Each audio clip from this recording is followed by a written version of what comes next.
Bom, falando então aí dessa realidade, eu queria ler com vocês, né, para fechar a minha última fala aí, antes da interrupção, em João capítulo 14, Evangelho de João capítulo 14, versículos de número 1 ao 3, Jesus vem falando dessa realidade sobre a eternidade, sobre uma vida futura, né? E aí nós temos que entender, queridos, isso nos traz não só conforto, consolo, segurança, mas isso nos traz um senso de vida com um propósito que vai para além de qualquer percepção e entendimento que possa ter aqui, né? Por mais conhecimento que seja adquirido, por mais maturidade que as pessoas tenham na vida, jamais elas vão ter o senso de vida, o significado de vida,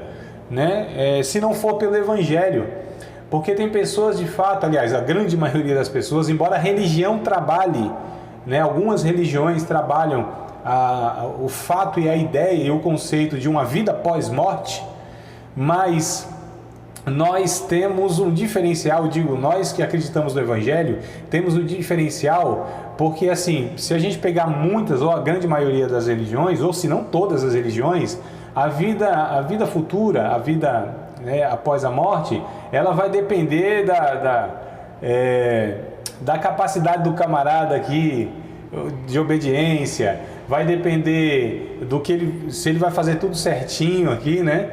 Então, você tem um processo em algumas religiões, que é aquela questão de reencarnação, aquele negócio doido, porque o cara não dá conta numa vida só de estar pagando os pecados e tudo mais, né? Então, enfim, você tem aí uma série de propostas bem agoniantes. Elas são, na verdade, propostas perturbadoras, né? Porque sempre a pessoa fica naquela, será que, né, tô dando conta? Ah, rapaz, mas ó, tem um negócio bom para você aí. Se você for um homem bomba, você vai, inclusive, vai ter um bocado de virgem lá na eternidade, você chega lá.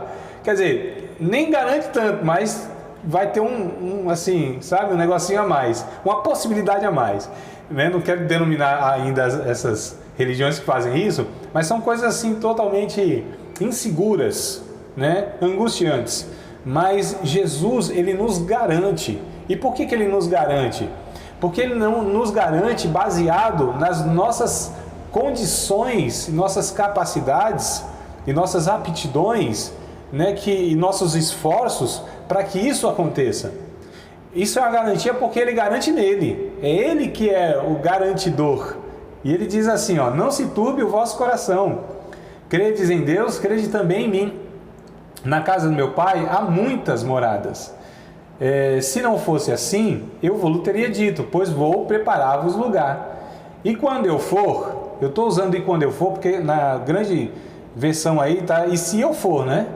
Mas eu prefiro e quando eu for, tá? Depois eu explico isso aí para vocês em outra ocasião. E quando eu for preparar lugar, virei outra vez e vos levarei para mim mesmo, para que onde eu estiver, estejais vós também. Então aqui quem garante essa vida futura e nos levar para lá é o Cristo, baseado no que Ele fez, né? Se estamos em Cristo, como eu disse, nós já estamos predestinados ao céu. É uma palavra aí que os estudiosos aí às vezes se debatem. Para mim um negócio tão simples. Está em Cristo, está predestinado. Saiu de Cristo, está condenado. Todo mundo que está em Cristo está predestinado, que é né, antes do destino já, ou o destino está garantido antecipadamente. É simples esse negócio. Não tem um negócio que, né, tem que receber o carimbo, outro que não tem um carimbo quando nasceu, não é escolhido, não é eleito. Não, está em Cristo, amado. Está tudo certo, predestinado, e não há paura, não há medo, não há angústia por causa da morte. Paulo vai trabalhar, e a gente vai falar isso em outra aula, a ressurreição é a garantia da vida sobre a morte, é a vida sugando a morte, é a vida chupando a morte, é a vida cobrindo a morte, é a vida vencendo a morte, que é o último inimigo, não é? Então é muita vida que transborda. A morte para nós não é algo a se preocupar. Tem cristãos com medo da morte, vocês acreditam nisso? Tem crente com medo de morrer, fica meio angustiado. Irmãos, amanhã se eu acordar amanhã de manhã, Jesus está comigo. Se eu não acordar, se eu acordar morto, eu estou com Jesus. Não é, amado? Então eu não tenho medo de morrer. O cristão não pode ter medo da morte. Eu tenho dó de morrer, é diferente. Eu tenho pena de morrer. Eu acho um desperdício eu morrer. Tá certo? Eu olhar para... Se caso acontecer isso, é uma coisa que eu acho que não vai acontecer, mas se caso, vai que eu estou errado e eu morro, né? Eu acho que eu não vou morrer, eu acho que vou ser arrebatado vivo. Mas enfim, vai que... E aí eu morro e vou ficar olhando para mim assim, que dó, o André morreu. Que pena. Menino da hora. O menino que podia fazer tanta coisa boa para um bocado de gente. Não tinha perigo dele ficar aí não, porque ele já estava salvo em Cristo, escondido em Cristo. O diabo procurava e não achava, porque ele estava em Cristo. Eu só vou falar, dó, Jesus, morreu aí, ó. Eu tenho dó de morrer, não tenho medo da morte, amados, porque a vida é tão vida, que não há morte suficiente para estar arranhando essa vida em nós. A morte não deu conta de arrastar o autor da vida para o inferno. Isso está escrito em Atos capítulo 2, verso 24. Quando o autor da vida, o Jesus que venceu a morte, o Jesus que decidiu e se entregou, né? Ele disse, a Bíblia diz, tendo dito isso, ele disse, Pai, em tuas mãos entrego o meu espírito. Ele decidiu quando ele ia morrer, ele decidiu quando ele ia ressuscitar. Então não foi a morte que matou Jesus. Pelo contrário, no final dos tempos, a gente vê em Apocalipse que haverá o dia da morte e da morte. Não está certo? Haverá o dia da morte e da morte, é o que está escrito lá em Apocalipse. E Jesus, quando morre, diz Atos capítulo 2, verso 24, as ânsias da morte vieram abraçá-lo, como fez com todos os homens que existiram. Abraão, Isaac, Jacó, Moisés, Davi, Elias, Eliseu, todos, sem exceção, homens de Deus, a morte os arrastou para a corrupção e para a sepultura. Todos, sem exceção. Mas no caso de Jesus, quando a morte foi arrastá-lo, foi abraçá-lo, a Bíblia diz que as ânsias da morte tiveram que largar o autor da vida. Era muita vida, irmão. Era vida abundante. Era a vida que esmagou a morte. Era vida demais, que não cabia no império da morte. Ele venceu, como diz o Hebreus capítulo 2, ele vence o império da morte, ele vence o império do diabo, ele vence o poder do pecado. Ele é mais forte do que qualquer força que destrua. Ele é a força, ele é o poder reconstrutivo do que a morte destruiu. Ele é aquele que reconstrói o que está destruído. Ele é aquele que restitui o que foi roubado. Ele é aquele que é poderoso para restaurar toda e qualquer deteriorização que esteja, não só no ser humano, em toda a criação. O sacrifício de Cristo não só redimiu o homem, mas resgatou toda a criação, e a gente vai ver isso lá no futuro, lá no finalzinho da história humana, lá na eternidade, que tudo isso vai ser reconstruído, vai ser reavivado, né? A gente fala de reavivamento, vai ser reavivado com a vida pura, não mais sujeita à morte como era. E hoje é um paradoxo, porque a morte contribui para a vida hoje, né? Então, morre-se uma semente, nasce uma árvore, né? A árvore que morre é aquela que deixa a semente para que a vida seja continuada. Quando nós morremos, os salvos, na verdade é como essa semente que morre para dar continuidade na vida eterna. A gente vai ver isso, se Deus quiser, daqui umas 2, 3 aulas, tá? Para os materialistas, né? Então, a gente é aquele que entende que a matéria, ela não é o tudo, né? Não é o tudo, tá certo? Essa existência, isso aqui não é o tudo. A gente acredita, a gente sabe, não só pelo entendimento, mas por uma experiência pessoal, que o eterno, né? Que é como os judeus gostam de chamar Deus, né? E alguns irmãos aí pegaram a moda, né? O eterno te abençoe e tal. Então, o eterno já habita em nós, essa eternidade já revelada.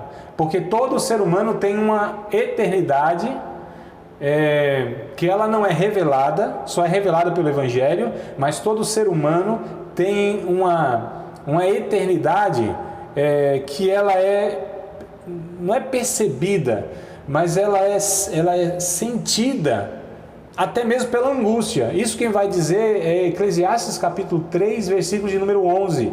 Se não me falha a memória. Deixa eu conferir aqui rapidinho para não dar o versículo errado para vocês. É o capítulo 3, eu tenho certeza absoluta. Mas acho que é o verso 11 mesmo. Se não for 11, é o 15. O Salomão, ele vai dizer o seguinte, Eclesiastes, né? Capítulo 3, ele vai dizer o seguinte, é o 11, tá? Capítulo 3, verso 11, Eclesiastes. Tudo fez formoso em seu tempo. Também pôs o mundo no coração deles, né? Sem que o homem possa descobrir a obra de Deus, fez desde o princípio até o fim. Então, Deus colocou o mundo, olha só, né? Algumas versões, se tiver de vocês, me ajudem aí para confirmar. Algumas versões, Deus pôs a eternidade neles, tá? A palavra lá, Gabrielzinho, no hebraico é Olam, ou Rolan, né? Rolan, a eternidade. Né, que pode ser traduzido por mundo, mas Deus colocou a eternidade dentro dos homens, dos seres humanos. É um chip que vem inserido, embutido e que ninguém pode, irmão, se esquivar disso. Essa realidade, essa percepção, melhor dizendo, ou essa sensação, e diante da morte isso é muito mais vivo, né? Essa questão que, e agora, depois da morte? Então as pessoas se desesperam, quem não tem a esperança da vida eterna.